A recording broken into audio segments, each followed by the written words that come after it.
نظر بد کی اہم علامات: چلتے چلتے کاروبار بند ہو جانا، گھر میں ہر وقت لڑائی جھگڑے رہنا، گھر میں ناچاکی بے چینی رہنا، زبان میں تاثیر نہ رہنا، اچانک بیماریوں کا آ جانا۔ اسے حسد یا نظر بد کہتے ہیں۔ ہمارے بڑے کہتے تھے کہ 3 چیزیں چھپانی چاہیے: رزق یعنی کہ کھانا، عورت اور دولت۔ ہم اسے ہی ظاہر کرتے ہیں۔ ان 3 چیزوں کی حفاظت کرنی چاہیے۔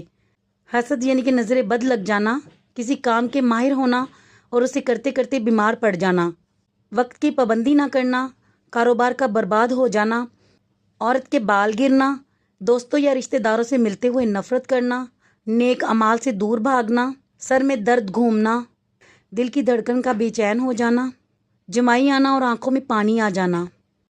اس نظر بد کا میں آپ کو توڑ بتاتی ہوں۔ آپ نے عصر کے ٹائم یہ عمل کرنا ہے۔ آپ نے 7 مرچیں لینی ہے ڈنڈی والی، ہر مرچ کے اوپر سورۃ فاتحہ پڑھنی ہے اور اپنے سر سے 7 مرچیں گھما کر آپ نے ان کو جلا دینا ہے۔ جتنی بھی نظر بد ہوگی آپ سے اتر جائے گی۔